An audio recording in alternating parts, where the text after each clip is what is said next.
ஒருவன் பாளையத்துக்கு புறம்பே அவனுடைய வியாதியினாலே, லெப்ரசினாலே, குஷ்டரோகத்தினாலே பாளையத்துக்கு புறம்பே தள்ளி போடப்பட்டால் அவன் சுகம் பெற்றுக்கொள்ள வேண்டும் என்றால் ஒரு காரியத்தை நீ செய்யணும் என்று சொல்லி மோசே எழுதிட்டு கடந்து சென்றார். லேவியராகமம் புஸ்தகம் 14ஆம் அதிகாரம் 5, 6, 7 வசனங்களை நாம் வாசிப்போம் என்றால், லேவியராகமம் புஸ்தகம் 14ஆம் அதிகாரம் 5, 6 வசனங்களை வாசிக்கிறோம். பின்பு ஆசாரியன் அந்த குருவிகளில் ஒன்றில் ஒரு மண்பாண்டத்தில் உள்ள ஊற்று நீர் மேல் கொள்ள சொல்லி உயிருள்ள குருவியையும் கேதுரு கட்டையையும் சிவப்பு நூலையும் ஈசோப்பையும் எடுத்து இவைகளையும் உயிருள்ள குருவியும் ஊற்று நீர் மேல் கொல்லப்பட்ட குருவியின் ரத்தத்திலே தோய்த்து குஷ்டம் நீங்க சுத்திகரிக்கப்படுகிறவன் மேல் 7 தரம் தெரித்து. ஓகே, நான் போதும். இங்கே சுருக்கமாய் நான் சொல்லுகிறேன். இங்கு மோசே சொல்லுகிறார், பாளையத்துக்கு வெளியே இருந்த அந்த மனுஷன், வியாதியினால் நிறைந்த மனுஷன் பாளையத்திற்குள்ளாக வர வேண்டும் என்றால் ஒரு காரியத்தை செய்யணும். நீங்க 2 குருவிகளை எடுத்துக்கொள்ளணும். ஒரு குருவி அது ஜீவனுள்ளதாகவும், இன்னொரு குருவியை அவர் ஒரு மண் பாத்திரத்தை எடுத்து அதோடு கூட கட்டைகள், கொஞ்சம் ஈசோப்பு இவைகளாம் நீங்க கொண்டு வர வேண்டும் என்று சொல்லி ஆசாரியனிடத்துல சொன்ன பிறகு இவன் என்ன செய்வான்? ஒரு மண் பாத்திரத்துல ஒரு குருவியை அடித்து, அந்த மண் பாத்திரத்தில் தண்ணீர் இருக்கும், அந்த தண்ணீரை ஈசோப்பினால் எடுத்து, இந்த உயிரோடு இருக்கிறது ஒரு குருவி, அதன் மேலே அவன் தெளிக்க கடவன். தெளித்த பிறகு இன்னொரு குருவியை அவன் விட்டுவிட வேண்டும். அது உயிருள்ளதாக அது பறந்து கொண்டு இருக்கும். ஒரு காரியம், இங்க அடிக்கப்பட்ட அந்த ரத்தம் இந்த உயிரோடு பறக்கிறது அல்லவா, அதன் மேலே இதனுடைய ரத்தம் தெளிக்கப்பட்டு அது உயிரோடு பறந்து கொண்டிருக்கிற ஒரு குருவியாக செயல்படுகிறது. அல்லேலூயா.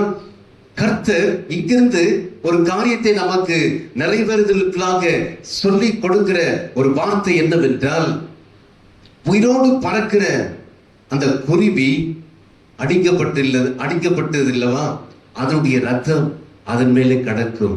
ஏனென்றால் ரத்தம் சிந்துதல் இல்லாமல் பாவ மன்னிப்பு இல்லென்று வேதம் சொல்லுகிறதாக, இந்த அடிக்கப்பட்ட குருவி எதற்காக அடிக்கப்பட்டிருக்கிறது என்றால், அடுத்த இன்னொரு குருவி அது பறக்கணும் அல்லவா, பறக்க வேண்டும். அந்த தேசத்திற்கு அநேக இடங்களுக்கு இது பரவுகிறது. அதை நினைப்பூட்டுதலாக மோசே இந்த கட்டளை கொடுக்கிறார். இவருடைய பாவம், இவர் சுத்திகரிக்கப்பட வேண்டும். இந்த குஷ்டரோகத்திலிருந்து இந்த மனுஷன் சுத்திகரிக்கப்பட்டதற்கு எடுத்துக்காட்டாக என்ன சொல்லப்படுகிறது என்றால், இவருடைய ரத்தம் இதுல பூசப்பட்டு இதை பறக்க விடுகிறார். அதனாலே இவன் சுத்திகரிக்கப்பட்டு இவன் பாளையத்திற்குள்ளாக அவன் திரும்ப வருகிறான். இன்றைக்கும் ஆண்டவர் இதிலிருந்து நமக்கு கற்றுக் கொடுக்கிற பாடம் என்னவென்றால், நம்மையும் சுத்திகரிப்பதற்காக அடிக்கப்பட்ட ஆட்டுக்குட்டி என்று சொல்லி வேதம் சொல்லுகிறது. பழைய ஏற்பாட்டின் புஸ்தகத்துல 2 பறவைகளை எடுத்துக்கொள்கிறாங்க. நான் புதிய ஏற்பாட்டின் புஸ்தகத்துல யார் அடிக்கப்பட்டது என்றால், ஆண்டவராகிய இயேசு கிறிஸ்து உன்னையும் என்னையும் மீட்பதற்காக அவர் அடிக்கப்பட்ட ஆட்டுக்குட்டியாக. லேவியராகமம் புஸ்தகம் 5ஆம் அதிகாரம் 6ஆம் வசனத்தில் வாசிக்கிறோம், அடிக்கப்பட்ட ஆடு நிற்கிறதை கண்டேன் என்று சொல்லி அன்றைக்கு யோவான் வெளிப்படுத்தல் விசேஷம் 5ஆம் அதிகாரம் 6ஆம் வசனத்தில் வாசிக்கிறோம். வெளிப்படுத்தல் 5:6. பிரகடன கிரந்தம் 5ஆம் அத்தியாயம் 6ஆம் வசனம். அப்பொழுது இதோ அடிக்கப்பட்டு வண்ணமாய் இருக்கிற ஒரு ஆட்டுக்குட்டி சிங்காசனத்திற்கும் 4 ஜீவன்களுக்கும் மூப்பர்களுக்கும் மத்தியிலே நிற்க கண்டேன். அடிக்கப்பட்ட ஆட்டுக்குட்டி நிற்க கண்டேன். எப்படியாக ஒரு பறவை அது அடித்து அந்த ரத்தத்தை பறக்கிற பறவின் மேல் அதை அதுல சிந்தப்பட்டு அதை பறக்க விட்டதோ, அதே விதமாக அடிக்கப்பட்ட ஆடு என்றால் அந்த தலையை சீவி இருப்பாங்க, அதை சங்காரம் பண்ணி இருப்பாங்க. ஆனால் யோவான் எப்படி காண்கிறார் என்றால், அடிக்கப்பட்ட ஆடு நிற்கிறதை நான் கண்டேன் என்று சொல்கிறார். அப்போ அந்த அடிக்கப்பட்ட ஆடு யார் என்றால் ஆண்டவராகிய இயேசு கிறிஸ்து. உலக பாவங்களை சுமந்து தீர்க்கிற தேவ ஆட்டுக்குட்டியாக வந்த இயேசு கிறிஸ்து தான் அடிக்கப்பட்ட ஆடு. அவர் முழுமையாக சங்கரிக்கப்பட்டார், அவர் முழுமையாக எடுத்துக்கொள்ளப்பட்டார். அவர் சிலுவையில 3 மணி நேரத்துல அவர் சிலுவையில மரித்தவராக எடுக்கப்பட்டார்.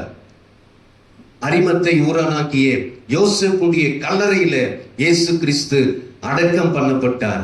ஆனால் திரும்ப 3வது நாளே உயிர்த்தெழுந்ததினாலே அங்கு சொல்கிறார், அடிக்கப்பட்ட ஆடு திரும்ப நிற்கிறதை கண்டேன். திரும்ப வாசிக்கல, அடிக்கப்பட்ட ஆடு நிற்கிறதை நான் கண்டேன் என்று சொல்லி யோவான் எழுதுகிறதை நம்ம இந்த இடத்துல வாசிக்கிறோம். அப்பொழுது இதோ, அடிக்கப்பட்ட வண்ணமாயிருக்கிற ஒரு ஆட்டுக்குட்டி சிங்காசனத்துக்கும் 4 ஜீவன்களுக்கும் மூப்பர்களுக்கும் மத்தியிலே நிற்க கண்டேன். அதுதான் ஆண்டவராகிய இயேசு கிறிஸ்து. அவர் அடிக்கப்பட்டார், இப்பொழுது அவர் உயிரோடு எழுந்ததினாலே நிற்க கண்டேன் என்று சொல்லுகிறார். ஆக உயிர்த்தெழுந்த இயேசு நம்மோடு பேசுகிற காரியம், நம்முடைய பாவங்கள் நம்முடைய அக்கிரமங்கள் நிமித்தமாக அவர் அடிக்கப்பட்டார். ரோமர்கள் நிருபம் 4ஆம் அதிகாரம் 25ஆம் வசனத்துல நம்முடைய பாவங்களுக்காக, நம்முடைய அக்கிரமங்களுக்காக, நம்முடைய மீறுதல் நிமித்தமாக அவர் அடிக்கப்பட்டார்.